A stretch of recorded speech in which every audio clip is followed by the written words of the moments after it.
Nandeibam ꯆꯥꯅꯤꯡꯕ ꯊꯥꯖꯗꯅ ꯎꯖꯕꯗ ꯀꯌꯥꯗ ꯃꯊꯃꯣꯏꯗ ꯄꯦꯟꯖꯔꯤꯕ ꯁꯤꯟꯊꯣꯏꯕꯕꯨꯗꯤ ꯈꯨꯇꯨꯝ ꯁꯤꯡꯂꯛꯏ꯫ ꯗꯣꯛꯇꯔ ꯗꯦꯕꯤꯗꯅ ꯗꯣꯛꯇꯔ ꯅꯟꯗꯦibam ꯃꯥꯅ ꯗꯣꯛꯇꯔ ꯆꯥꯅꯤꯡ ꯁꯥꯏꯀꯦꯇ꯭ꯔꯤ ꯗꯤꯄꯥꯔꯠꯃꯦꯟꯇ ꯖꯨꯅꯤꯌꯔ ꯑꯣꯏꯅ ꯂꯩꯕꯅꯤ ꯈꯪꯅꯧꯋꯣ꯫ Nandeibam ꯒ꯭ꯌꯥꯟ ꯈꯪꯂꯥꯛ ꯂꯥꯛꯏ ꯆꯥꯅꯤꯡꯗ ꯈꯪꯗꯕ ꯁꯥꯗꯨꯅ ꯍꯦꯂꯣ ꯗꯣꯛꯇꯔ ꯆꯥꯅꯤꯡ ꯅꯥꯏꯁ ꯇꯨ ꯃꯤꯠ ꯌꯨ ꯑꯩ ꯗꯣꯛꯇꯔ Nandeibam ꯈꯨꯠ ꯁꯣꯛꯅꯅꯕ ꯈꯨꯠꯇꯨ ꯇꯤꯡꯊꯣꯔꯛꯏ Nandeibam ꯆꯥꯅꯤꯡ ꯈꯣꯟ ꯇꯞꯂꯞꯅ ꯍꯦꯂꯣ ꯗꯣꯛꯇꯔ ꯑꯩ ꯗꯣꯛꯇꯔ ꯆꯥꯅꯤꯡ ꯆꯥꯅꯤꯡꯁꯨ ꯃꯈꯨꯠ ꯇꯤꯡꯊꯣꯔꯛꯏ ꯑꯗꯨꯒ ꯑꯅꯤꯗꯨ ꯃꯈꯨꯠ ꯁꯣꯛꯅꯔꯤ꯫ ꯇꯥꯟꯖꯥꯗꯨꯗ ꯁꯤꯟꯊꯣꯏꯕ ꯌꯥꯝ ꯀꯔꯦꯝꯅꯅ ꯅꯣꯛꯂꯒ ꯆꯪꯁꯤꯜꯂꯛꯏ꯫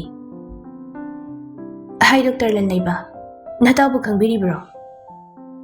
Nandeibamꯅ ꯃꯤꯁꯇꯔ ꯁꯤꯟꯊꯣꯏꯕ ꯉꯁꯤꯁꯨ ꯅꯪꯒꯤ ꯁꯥꯖꯠ ꯍꯣꯡꯂꯝꯗ꯭ꯔꯦ ꯉꯁꯤꯅ ꯀꯔꯝꯕ ꯕꯗꯅꯥꯝ ꯄꯤꯒꯦꯅ ꯆꯥꯅꯤꯡꯒꯤ ꯃꯅꯥꯛꯇ ꯂꯥꯛꯂꯝꯂꯤꯕꯅꯣ? ꯆꯥꯅꯤꯡ Nandeibamꯗꯨ ꯁꯤꯟꯊꯣꯏꯕꯒ ꯐꯨꯅꯅꯤ ꯄꯥꯈꯠꯄꯗꯩ ꯄ꯭ꯂꯤꯁ ꯗꯣꯛꯇꯔ ꯃꯐꯝ ꯌꯥꯝ ꯆꯥꯗꯤꯌꯦ ꯀꯣꯟꯅ ꯐꯖꯅ ꯋꯥꯔꯤ ꯁꯥꯕꯤꯔꯣ꯫ Nandeibam ꯈꯪꯂꯥꯎ ꯂꯥꯎꯏ ꯆꯥꯅꯤꯡ ꯅꯪ ꯉꯁꯤꯁꯨ ꯃꯥꯒꯤ ꯃꯤꯆꯪ ꯑꯗꯨꯃꯛ ꯆꯪꯒꯦ ꯍꯥꯏꯔꯣ? ꯅꯪꯅ ꯑꯁꯦꯡꯕꯗꯣ ꯑꯩꯉꯣꯟꯗ ꯍꯥꯏꯔꯝꯂꯗꯤ ꯑꯁꯨꯛ ꯀꯨꯏꯅ ꯑꯩꯅ ꯋꯥꯅ ꯈꯥꯡꯂꯤꯁꯦ ꯈꯪꯉꯝꯒꯗ꯭ꯔꯥ? ꯆꯥꯅꯤꯡ Nandeibamꯒꯤ ꯃꯈꯨꯠꯇꯣ ꯇꯥꯞ ꯄꯥꯏꯔꯒ ꯆꯤꯡꯗꯨꯅ ꯄꯨꯈ꯭ꯔꯦ꯫ ꯁꯤꯟꯊꯣꯏꯕ ꯎꯁꯤꯠꯇꯕ ꯃꯤꯅꯣꯛ ꯅꯣꯛꯂꯒ ꯃꯥꯒꯤ ꯒꯥꯔꯤ ꯁꯣꯗꯨ ꯈꯨꯗꯣꯝꯕꯤꯗ ꯎꯪꯂꯒ ꯍꯨꯏ ꯈꯣꯡꯂꯒ ꯗꯣꯛꯇꯔ ꯗꯦꯕꯤꯗꯇ ꯕꯥꯏ ꯕꯥꯏ ꯗꯣꯛꯇꯔ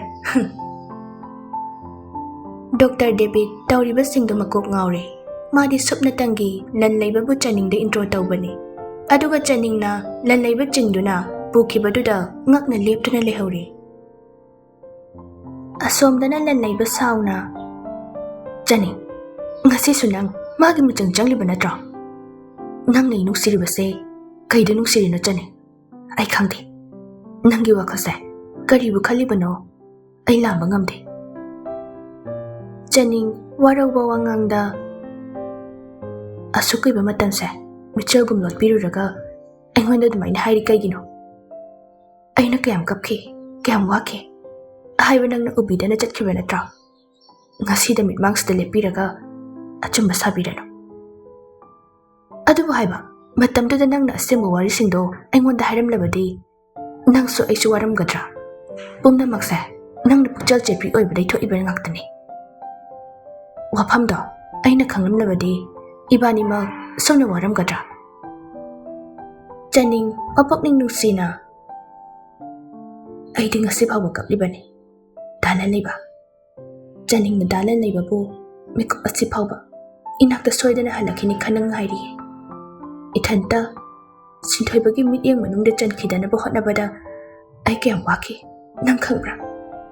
ꯁꯝꯕꯜ ꯑꯣꯏꯕꯤꯒꯗꯕ ꯅꯪꯗꯤ ꯆꯠꯈ꯭ꯔꯦ ꯑꯩꯒꯤꯗꯃꯛ ꯅꯪ ꯈꯟꯊꯕꯤꯈꯤꯕ꯭ꯔꯣ?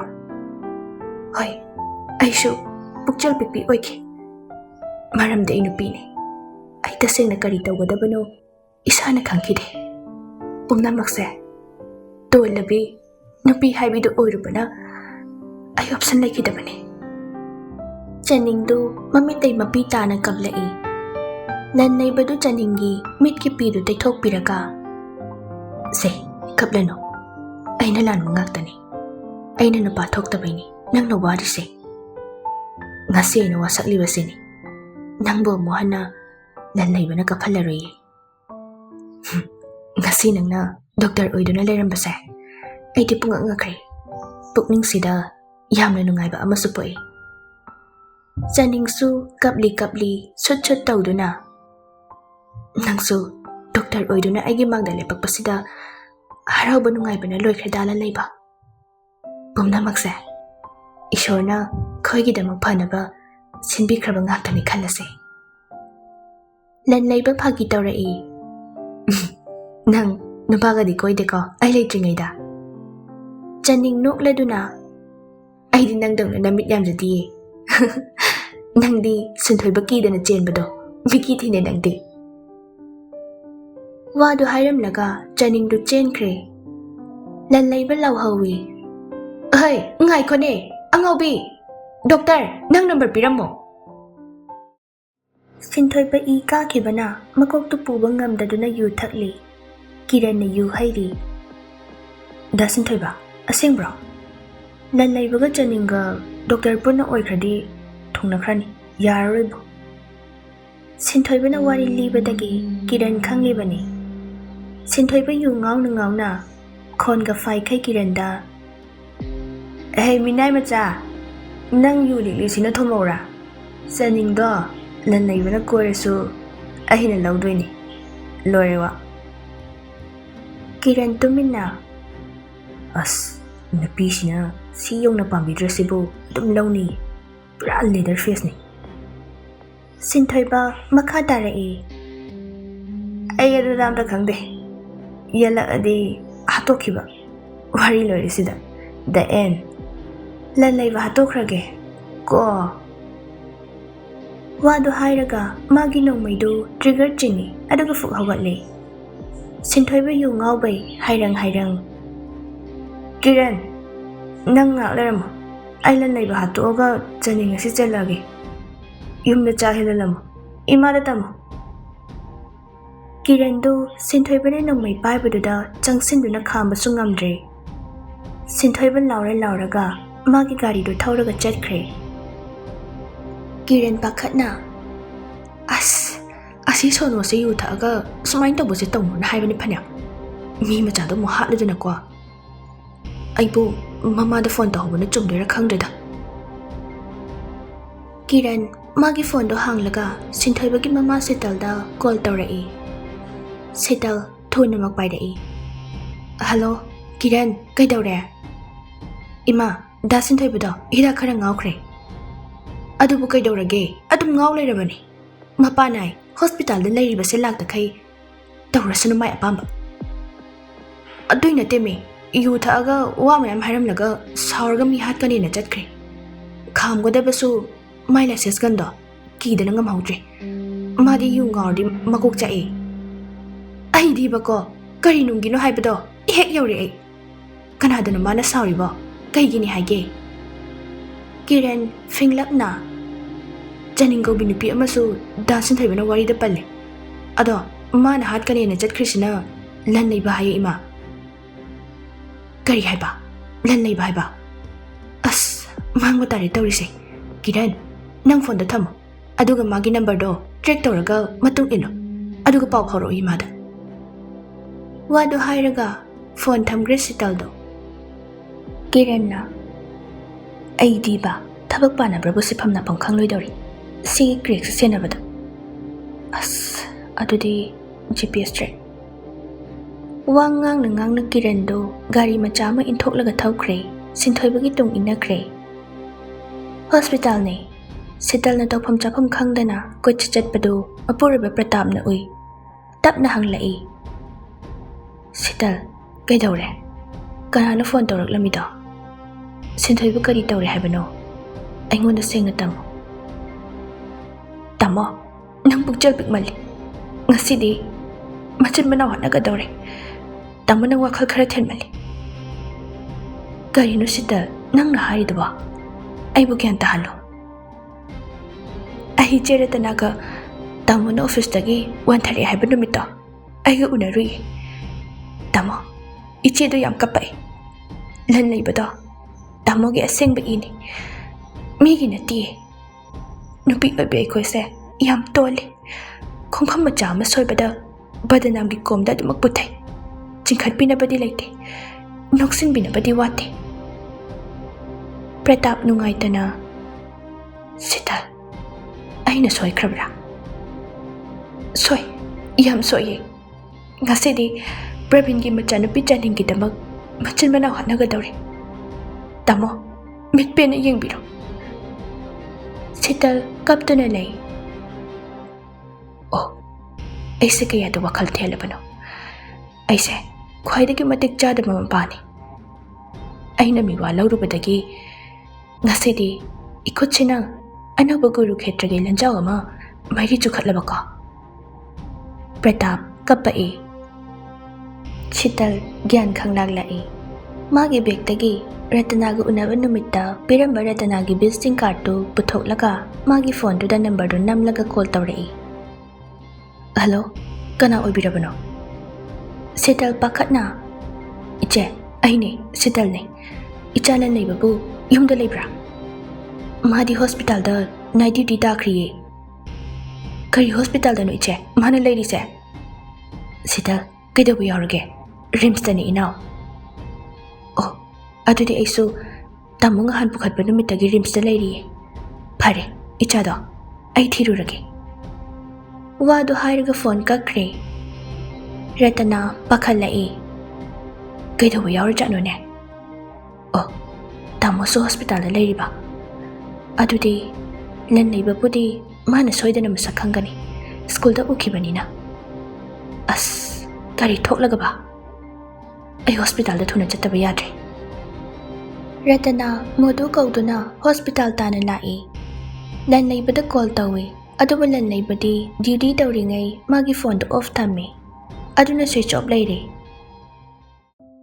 asomdana chaninga Nandeibam ga wari saraga patient mayamgi night doctor round lakli Asukoi ba matamse amana amagi mechak punari bani Nandeibam nokladuna Dr. Jani how as bit kalai deda bhajana kumo Chaning khara kerap tauna how kai haige da Dr. Nandeibam yarbo I da sukauba doctor sukauba ming sukauba kusi ne kusi na thaulai bra Kusi oini mana se legida Nandeibam na chaningi mana do leirei mayam do moida loini yengnarei as doctor tale nangsi namayam thai ko mi lo yengnare Nandeibam no laga kusi ne kusi itu da tawjabani bathau leibra yam henjala kanu ko haibi de haijani kaidawdoino ngasi kokchen kini ko yai ne aidi chela se hari bane ani to harau wari saduna lakpada Pratap na leiriba room da yorai chaning Nandeibam Pratap pu ubada sinthoibagi mapani dum khangi school da phuna bai hak tak ta ukhrabani na Nandeibam na asibu be sinthoibagi mapadu na tra mani adu changlaga hangbiru sidana mi phattagi mama mapabu yengadro talle taning deda mina patraga kholoi phararoidra adu amaromda adumaina khanpham thokti patient ga doctor ga leinariba maridogi makhadani aina changlu se haiba se hoi nangam jari bema changlu rasilao asomna anidu Pratap ki manakta changlai Pratap du mamitap na panglai sitaldi matangdu da leite kadamna thokibanu khangtre Pratap Nandeibam da yenglaga Ibungo doctor Ibungo sibu aibu kadaidano ipabu ukhragum Nandeibam na babung se sinthoibagi babung natro mane icha na ipabu masak khangboire hoi ai sinthoibagi school punbani babu higher secondary da oh ai ni cha se ukhragum tawi khaline hoi babu thaina higher secondary tamlingai da sinthoibaga ega funabagi parents ka boda ukhi boiramgani Pratap yam ngakna adudi nang Nandeibam no fet tauna hoi babu mani ai Nandeibam ni Pratap mapukning nungsina icha se doctor oirabako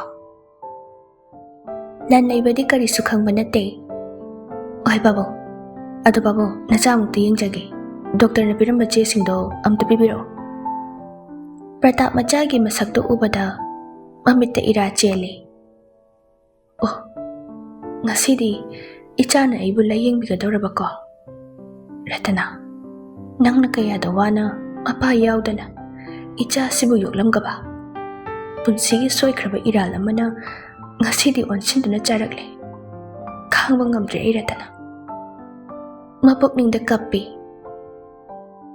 Nandeibam chelu yenglaga babu kaisu leiba naba nateda doctor na piribu hidak singse chang naina charaga mai phajakhinida khara wa ochu tokpiyo humang khara thokhan basu tangai phade babu adu hojikpu kari nungai taba leirige babu kari su nungai taba leitre bungo doctor ayengdi discharge tawrani hairami doctor nasu ꯀꯔꯤꯁꯨꯕꯨꯗꯤ ꯇꯧꯕꯗꯤ ꯅꯠꯇ꯭ꯔꯦꯗ ꯅꯣꯏ ꯏꯃꯥꯗꯨꯅ ꯄꯥꯈꯠꯆꯗꯅ ꯂꯩꯊꯔꯤꯕꯅꯤ ꯃꯇꯥꯡꯗꯨꯗ Sheetal ꯆꯪꯂꯛꯏ doctor round ꯂꯥꯛꯑꯝꯃꯦꯗꯅ 이마세 doctor ꯑꯃ ꯅꯔꯁꯈꯩꯗ ꯍꯪꯂꯨꯕꯅꯤ round ꯆꯠꯀꯦ ꯍꯥꯏꯔꯛꯏ ꯆꯅꯤꯡꯅ 이마 ꯃꯤꯡ ꯀꯔꯤꯕꯨ ꯀꯧꯒꯦ 이마ꯅ ꯊꯤꯔꯤꯕ ꯗꯣꯛꯇꯔꯗꯨꯕꯣ doctor ꯂꯟꯂꯩꯕ ꯀꯧꯏ 이베ꯝꯃ ꯗꯣꯛꯇꯔ ꯂꯟꯂꯩꯕ ꯅꯣꯛꯂꯗꯨꯅ 이마 ꯑꯩꯅꯤ ꯗꯣꯛꯇꯔ ꯂꯟꯂꯩꯕꯗꯤ ꯀꯔꯤ ꯇꯥꯛꯄꯤꯒꯗꯕꯅꯣ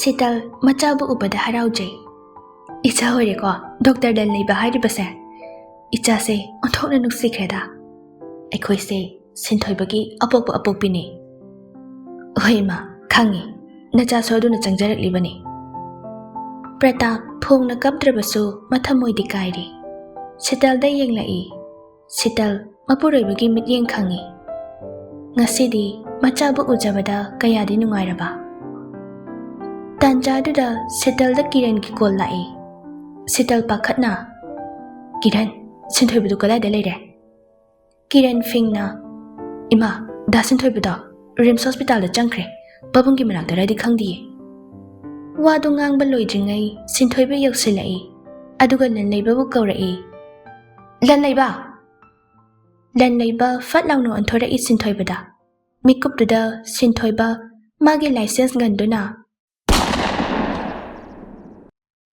ꯂꯟꯂꯩꯕ ꯂꯩꯃꯥꯏꯗ ꯂꯣꯡꯅ ꯍꯥꯏꯊꯈꯤ ꯇꯟꯖꯥꯗꯨꯃꯛꯇꯗ ꯃꯃꯥ ꯏꯕꯦꯝꯃ ꯔꯇꯅꯥꯁꯨ ꯌꯧꯁꯤꯜꯂꯛꯇꯨꯅ ꯃꯆꯥꯕꯨ ꯀꯣꯟꯗꯨꯅ ꯀꯞꯇꯨꯅ ꯂꯩꯈ꯭ꯔꯦ ꯏꯃꯥꯒꯤ ꯏꯕꯨꯡꯉꯣ ꯀꯔꯤꯅꯣ ꯏꯆꯥꯅ ꯇꯧꯔꯤꯕꯁꯤꯕꯣ ꯁꯦ ꯍꯧꯒꯠꯂꯣ ꯏꯃꯥꯒꯤ ꯂꯟꯂꯩꯕ ꯏꯃꯥꯗꯤ ꯃꯥꯡꯖꯔꯦ ꯏꯃꯥ ꯂꯥꯛꯂꯦ ꯍꯧꯒꯠꯂꯣ ꯁꯦ ꯃꯄꯥ ꯄ꯭ꯔꯇꯥꯞ ꯐꯃꯨꯡꯗꯩ ꯐꯟ ꯀꯨꯝꯊꯔꯛꯇꯨꯅ ꯃꯆꯥꯕꯨ ꯀꯣꯜꯂꯛꯏ ꯏꯄꯥꯒꯤ ꯏꯕꯨꯡꯉꯣ ꯁꯦ ꯍꯧꯒꯠꯂꯣ ꯉꯁꯤꯗꯤ ꯏꯄꯥꯅ ꯅꯐꯝꯗ ꯂꯥꯜꯂꯦ ꯍꯥꯏꯗꯨꯅ ꯍꯥꯏꯖꯒꯦ ꯇꯧꯔꯒ ꯅꯪꯅ ꯁꯨꯝꯅ ꯇꯧꯔꯤꯕ ꯀꯔꯤꯒꯤꯅꯣ ꯁꯦ ꯅꯃꯤꯠ ꯄꯥꯡꯉꯣ ꯏꯄꯥꯒꯤ ꯂꯟꯂꯩꯕ ꯏꯆꯥ ꯑꯗꯨꯅ ꯇꯧꯕ ꯌꯥꯔꯣꯏꯌꯦ ꯁꯦ ꯍꯧꯒꯠꯂꯣ ꯂꯟꯂꯩꯕ ꯄ꯭ꯔꯇꯥꯞ ꯑꯁꯥꯎꯕꯅ ꯍꯦꯟꯃꯟꯈꯤꯗꯨꯅ ꯐꯨꯛ ꯍꯧꯒꯠꯂꯛꯏ ꯑꯗꯨꯒ ꯁꯤꯟꯊꯣꯏꯕꯕꯨ ꯈꯨꯄꯥꯛꯅ ꯑꯣꯟꯗꯨꯅ ꯊꯥꯔꯛꯏ ꯀꯔꯤꯅꯣ ꯅꯪꯅ ꯇꯧꯔꯤꯕꯁꯦ ꯍꯥꯏꯌꯣ ꯃꯍꯥꯛ ꯑꯁꯤ ꯀꯅꯥꯅꯣ ꯈꯪꯂꯕ꯭ꯔꯥ ꯍꯥ ꯋꯥꯔꯛꯇꯕ ꯃꯆꯥꯅꯤ ꯅꯪ ꯃꯗꯨꯃꯛꯅ ꯅꯪꯒꯤ ꯍꯦꯛ ꯅꯌꯥꯝꯕꯕꯨ ꯅꯣꯡꯃꯩꯅ ꯀꯥꯞꯂꯕꯅꯤꯀꯣ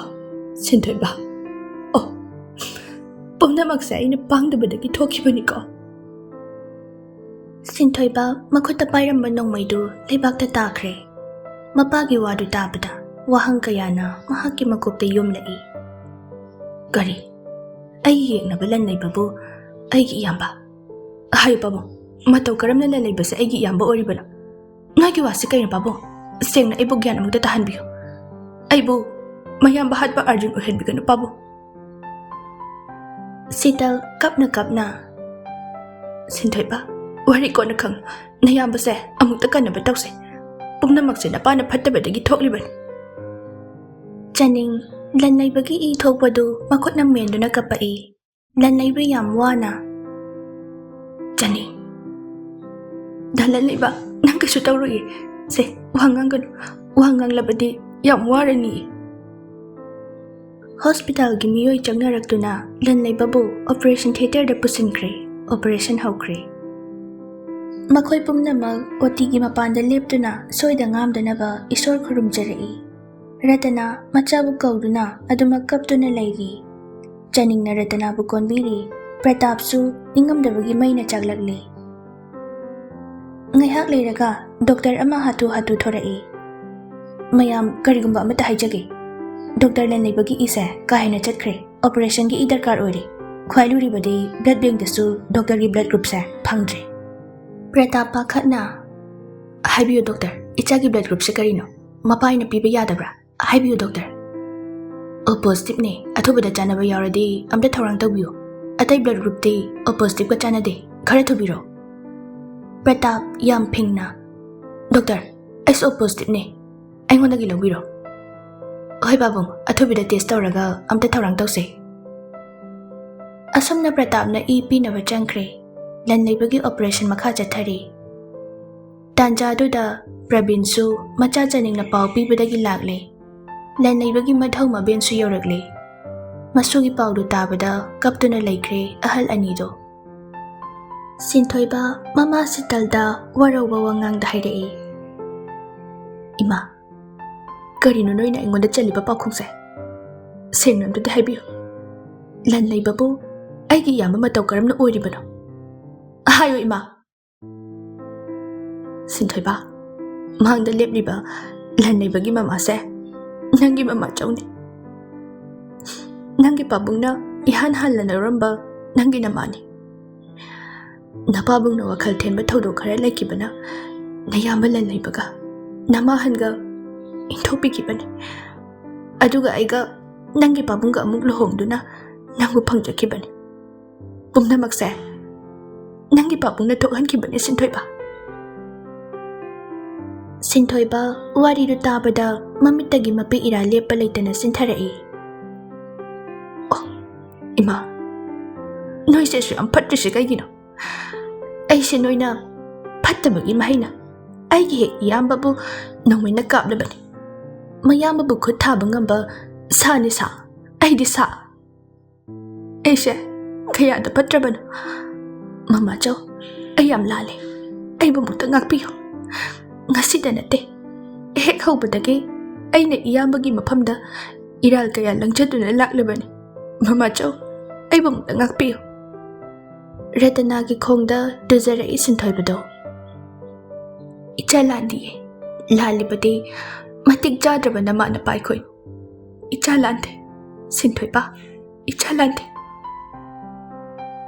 ꯁꯤꯟꯊꯣꯏꯕ ꯃꯈꯨꯠ ꯑꯅꯤꯗꯨ ꯃꯃꯥꯏꯗ ꯅꯥꯜꯂꯗꯨꯅ ꯃꯈꯣꯜ ꯊꯣꯛꯅ ꯀꯞꯆꯩ꯫ ꯑꯃꯨꯛꯁꯨ ꯃꯌꯥꯝꯕꯒꯤ ꯈꯪꯅꯔꯤꯕ ꯆꯅꯤꯡꯒꯤ ꯃꯃꯥꯡꯗ ꯂꯦꯞꯇꯨꯅ ꯂꯩꯕꯁꯨ ꯉꯝꯗ꯭ꯔꯦ ꯏꯀꯥꯏꯕꯅ ꯁꯤꯟꯊꯣꯏꯕꯗꯣ꯫ ꯃꯈꯥ ꯇꯥꯔꯛꯏ꯫ ꯀꯔꯤꯒꯨꯝꯕ ꯇꯥꯃꯣꯅ ꯁꯣꯏꯗ ꯉꯥꯝꯗ꯭ꯔꯗꯤ ꯐꯩ꯫ ꯀꯔꯤꯒꯨꯝꯕ ꯈꯨꯗꯣꯡ ꯊꯤꯈ꯭ꯔꯗꯤ ꯑꯩꯁꯨ ꯏꯊꯟꯇ ꯅꯣꯡꯃꯩꯁꯤꯅ ꯀꯥꯞꯇꯨꯅ ꯁꯤꯖꯈꯤꯒꯅꯤ꯫ ꯃꯗꯨꯅ ꯇꯥꯃꯣꯅ ꯄꯦꯟꯕꯤꯕ ꯑꯣꯏꯁꯅꯨ꯫ ꯁꯤꯟꯊꯣꯏꯕ ꯃꯥꯒꯤ ꯅꯣꯡꯃꯩꯗꯨ ꯃꯀꯣꯛꯇ ꯊꯝꯃꯤ꯫ ꯃꯌꯥꯝꯗꯨ ꯄꯥꯈꯠꯇꯨꯅ ꯂꯣꯏꯅ ꯍꯧꯒꯠꯅꯔꯛꯏ, ꯈꯥꯝꯅꯕ ꯇꯧꯔꯛꯏ꯫ ꯆꯅꯤꯡ ꯄ꯭ꯔꯞ ꯄ꯭ꯔꯞ ꯆꯪꯁꯤꯜꯂꯛꯇꯨꯅ ꯁꯤꯟꯊꯣꯏꯕꯕꯨ ꯈꯨꯄꯥꯛꯅ ꯊꯥꯏ꯫ ꯑꯗꯨꯛ ꯋꯥꯈꯜ ꯊꯦꯟꯕ, ꯅꯪꯒꯤ ꯂꯨꯖꯗ꯭ꯔꯕ ꯅꯔꯝ ꯆꯠꯇꯨꯅ ꯅꯌꯥꯝꯕꯕꯨꯁꯨ ꯅꯣꯡꯃꯩꯅ ꯀꯥꯞꯄ, ꯑꯗꯨꯒ ꯅꯊꯟꯇꯒꯁꯨ ꯁꯤꯖꯒꯦ ꯇꯧꯔꯤ꯫ ꯏꯀꯥꯏꯗ꯭ꯔꯣ ꯅꯃꯥꯏꯗꯣ ꯅꯪꯕꯣ? ꯅꯪꯗꯤ ꯁꯤꯔꯁꯨ ꯑꯗꯨꯝꯅ ꯁꯤꯒꯗꯕ ꯅꯠꯇꯦ, ꯂꯥꯛꯅꯔꯒ ꯁꯤꯍꯟꯒꯅꯤ꯫ ꯍꯧꯖꯤꯛ ꯁꯤꯕ ꯌꯥꯔꯣꯏ꯫ ꯁꯤꯟꯊꯣꯏꯕ ꯃꯤꯀꯨꯞꯇꯨꯗꯗꯤ ꯆꯅꯤꯡꯗ ꯏꯆꯦ ꯍꯥꯏꯅ ꯀꯧꯔꯛꯏ꯫ ꯏꯆꯦ, ꯑꯩꯁꯦ ꯏꯊꯟꯇ ꯁꯤꯖꯈ꯭ꯔꯕ ꯐꯥꯎ ꯄꯦꯟꯖꯔꯔꯣꯏꯌꯦ꯫ ꯑꯩꯁꯦ ꯄꯥꯞ ꯀꯌꯥꯅ ꯌꯣꯝꯗꯨꯅ ꯂꯩꯔꯕꯅꯤ꯫ ꯆꯍꯤ 1000 ꯀꯌꯥ ꯄ꯭ꯔꯥꯏꯆꯤꯠ ꯇꯧꯗꯨꯅ ꯑꯩꯒꯤ ꯄꯥꯞꯁꯦ ꯀꯣꯛꯂꯔꯣꯏ꯫ ꯑꯩ ꯏꯆꯦꯒꯤ ꯃꯐꯝꯗꯁꯨ ꯌꯥꯝ ꯂꯥꯟꯈ꯭ꯔꯦ꯫ ꯑꯩꯕꯨ ꯑꯃꯨꯛꯇ ꯉꯥꯛꯄꯤꯌꯨ꯫ ꯑꯩꯕꯨ ꯑꯃꯨꯛꯇ ꯉꯥꯛꯄꯤꯌꯨ꯫ ꯁꯤꯟꯊꯣꯏꯕ ꯆꯅꯤꯡꯒꯤ ꯃꯈꯣꯡꯗ ꯇꯨꯔꯛꯏ꯫ ꯂꯟꯅꯩꯕꯒꯤ ꯃꯙꯧ ꯃꯕꯦꯟ ꯑꯅꯤꯅ ꯁꯤꯟꯊꯣꯏꯕꯕꯨ ꯀꯣꯟꯈꯠꯄꯤ꯫ ꯅꯣꯌꯣꯜꯅ, ꯃꯁꯨ, ꯌꯥꯔꯦ ꯌꯥꯔꯦ, ꯄꯨꯝꯅꯃꯛꯁꯦ ꯍꯧꯈ꯭ꯔꯦ꯫ ꯄꯨꯝꯅꯃꯛꯁꯤꯒꯤ ꯍꯧꯔꯛꯐꯝꯗꯤ ꯅꯄꯨ ꯅꯕꯦꯟ ꯑꯩꯈꯣꯏ ꯑꯅꯤꯅꯤ꯫ ꯑꯩꯈꯣꯏꯅ ꯋꯥꯍꯧꯗꯣꯛꯇ ꯁꯣꯏꯈꯤꯕꯗꯒꯤ ꯋꯥꯔꯣꯏꯁꯤꯟ ꯐꯖꯗꯕꯅꯤ꯫ ꯉꯁꯤꯒꯤ ꯊꯧꯗꯣꯛ ꯑꯁꯤꯅ ꯐꯠꯇꯕ ꯍꯥꯏꯕꯗꯣ, ꯑꯗꯨꯒꯤ ꯑꯔꯣꯏꯕ ꯍꯥꯏꯕꯗꯨ ꯑꯣꯏꯔꯁꯅꯨ꯫ ꯑꯗꯨꯒ ꯃꯊꯪꯗ ꯂꯥꯛꯀꯗꯧꯔꯤꯕ ꯄꯨꯝꯅꯃꯛꯇꯗꯤ ꯑꯐꯕꯇ ꯑꯣꯏꯔꯁꯅꯨ ꯏꯆꯥꯁꯥ ꯏꯁꯨꯁꯥ꯫ ꯑꯔꯣꯏꯕꯁꯤꯒꯤ ꯃꯊꯪꯗꯗꯤ ꯑꯅꯧꯕ ꯄꯨꯟꯁꯤꯒꯤ ꯃꯪꯂꯥꯟꯗꯨꯗ ꯄꯨꯝꯅꯃꯛꯀꯤ ꯊꯃꯣꯏꯗ ꯉꯥꯟꯕ ꯑꯣꯏꯔꯁꯅꯨ꯫ ꯑꯁꯤ ꯍꯥꯏꯔꯒ ꯃꯙꯧ ꯃꯕꯦꯟꯅ ꯁꯤꯟꯊꯣꯏꯕꯕꯨ ꯀꯣꯟꯕꯤꯔꯝꯃꯤ꯫ ꯑꯁꯨꯝꯅ ꯂꯟꯂꯩꯕꯒꯤ ꯑꯣꯄꯔꯦꯁꯟ ꯂꯣꯏꯈ꯭ꯔꯦ꯫ ꯏꯁꯣꯔꯅ ꯆꯥꯟꯕꯤꯕꯗꯒꯤ ꯀꯔꯤꯁꯨ ꯊꯣꯏꯗꯣꯛꯄ ꯇꯧꯗ꯭ꯔꯦ꯫ ꯂꯟꯂꯩꯕꯅ ꯒ꯭ꯌꯥꯟ ꯇꯥꯔꯛꯄꯗ ꯃꯤꯑꯣꯏ ꯄꯨꯝꯅꯃꯛ ꯃꯥꯒꯤ ꯑꯀꯣꯏꯕꯗ ꯐꯝꯂꯝꯃꯤ꯫ ꯁꯤꯟꯊꯣꯏꯕꯅ ꯂꯟꯂꯩꯕꯒꯤ ꯃꯈꯣꯡ ꯄꯥꯏꯕꯤꯔꯤ꯫ ꯁꯤꯟꯊꯣꯏꯕ ꯌꯥꯝ ꯍꯔꯥꯎꯅ, ꯇꯥꯃꯣ, ꯅꯪ ꯒ꯭ꯌꯥꯟ ꯂꯥꯛꯑꯕꯣ?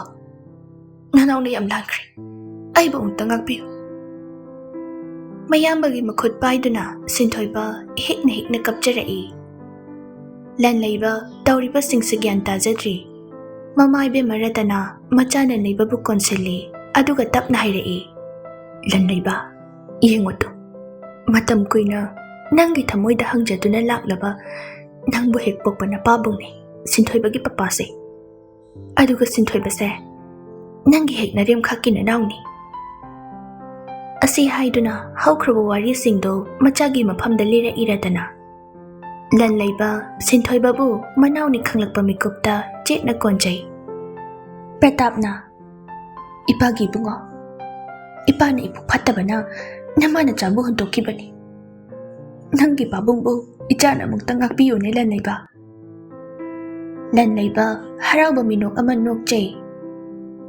Asuk kuina pabunggi minungsi phangjaraktrabana chani ngasi pabungbu phangjaraga pabungbu nachana karigi warogane ai warauba nungaitaba karisu leijadiye pabung Ichinchina pabung haina amuktang kauba phangjabase punsigi mahi yanjarabani pabung Mapa Pratapna machabu maraibakta nungsina chuppi aduga mathanungda chetna konjai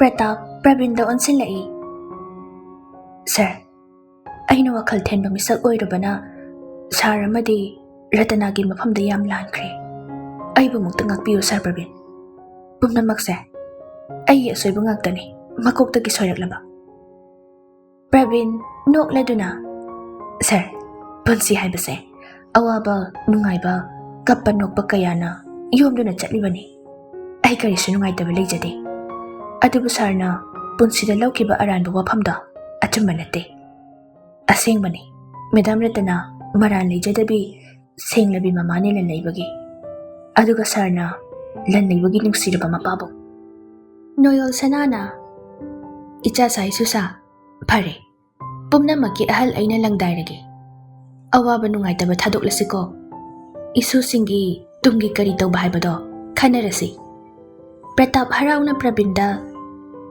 adudi Sir Pravin makhasidi kamdauseba Pravin nokladuna Sir Pratap kaidausige hekta haibiyu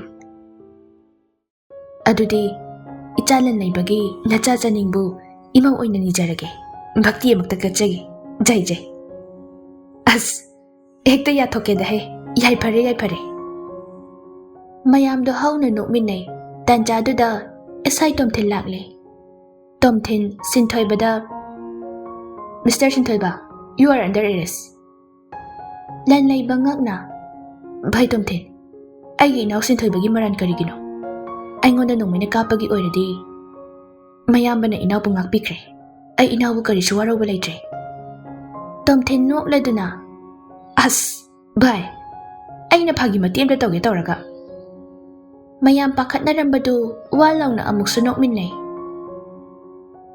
asumna haina singnaduna lanleiba chaning luhongba numitni luhongba loiduna thoiding kangsubi inaba loiduna borkanya phamli tamna chaningda ngasidi kanya se onthokna phajakre bornaga phajabane leitre laina semba jurani noini se Kelvin maya higatlaga itawlan leiba sumai nupa thokna phajai haibase ngasida khangiko ngasina hele itaw nupa thokpase haidi madop mayai da phamba ngambai mai se nupa thokpa natra adu itaw lan leibagi manakong da tumina nupa do phajana thoko ahing ayupa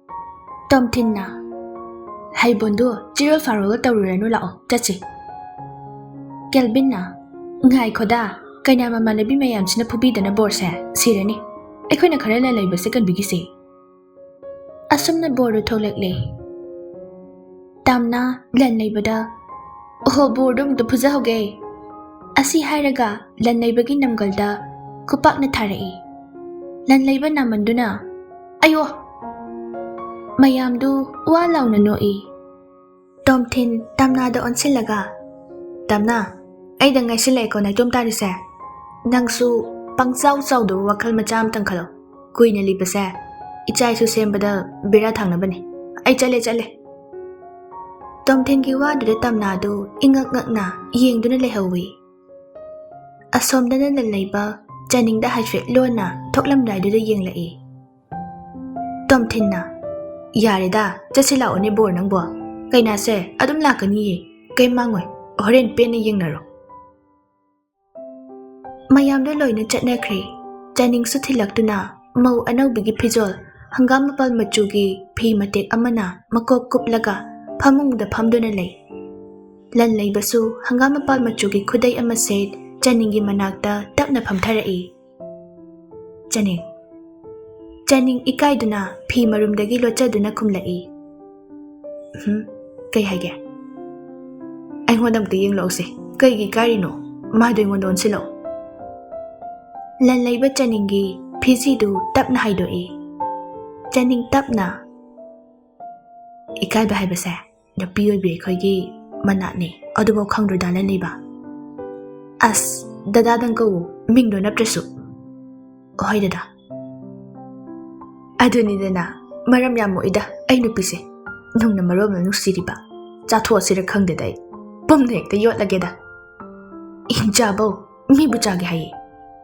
How nung sibe chathok toini. Ngausin nom dada. Sida ngausin age na lohong ni natro. Talle ai de dum ngausin ani. Angang sara no se. Icha yaudri phodi ai na ngang sajatari. As dada. Nang sidi ikai balai makhangde. Gyan kita tau mi nang bo. Ai nupi dabu kai mui kai dino. Nate. Gyan ta basibu kamai tauge. Samai tau na bra. Wado hairaga Janingi tapakta fat hipsilai. Aduga Janingbu pena yengjari. Lan laiba tapna sor sang no hondoi. Janing, ngasidi nang sa yam phajai. Janing nok leduna. Adubudi khuragi che Helena na potloi su makeup su tawbi baini. Gebe am haitra ma sa. Khara tarakani. Oi, hai. Ado phau do bi male do makeup tawbi du de. Minga tadrida. Ho phau do bi khuding ma haita bi natiye. Onthok pani. Lan laiba Janing wari kana sanari ngai chairak tu da. Mai do khanghauda na muthokre. Janing pakhatna. Ai ma mai mutkreda. Lan laiba nok laga. Ai ma pareda. Asumna ahing do haukre. Nongale Janing iru mai thajaba loiraduna chapi bachang lai. Lan laiba living room du da gabar pari. Da cha sida leire. Idaw aboki imagi loipikraba. Oi piramida. Pare nang di tha aba. Aidi mitlaubiga imabok laimaga pulap thakminarage. Hoi thakminaro. Ado ai chak thongminarukige. Koda. Lan laiba nok laduna. Hoi insang hawal ko nupi. Ima hoi tani ba ngausinano. Ai chatle. Tanja du da Sinthoiba mayamba da call tawrai. Sinthoiba kaidawre. Tamo ai tamo ga wari amta saninge. Hoi lao. Wari do saraga phone thamnakre machin manaw do. Chakhumdani mitlaubina. Inama akhoi tamolan leibase mabuk phabra. Janingna karino nangalai minaraga ingonda hangliduba. Oho phabudi phaye. Ado saraga grek yam chubani. Khara chakchin jawko. Oi. Ado injang se nga siga atopa kai ga thong siga. Ai di uti Janing inama. Hoi thonglasi. Janing uti thongge na tawbadu soda leiramdre. Aima mitlaubi soda begap leitre. Adudi ai leiruragi inama kuiroye. Wado hairaga mitlaubi fatjenki. Mitlaubi du mamit mana hanna yeng bachat natte. Hotana cheli. Get yoramdai du da Sinthoibasu get hangduna changlai. Una haudraba ani du thonggai nei. Mitlaubi long na haithage tawi. Sinthoibana mitlaubigi makhwangda tap launa phaduna konbirai. Mitlaubigi tarau ba mamit ani du Sinthoibagi mitka mitchanai.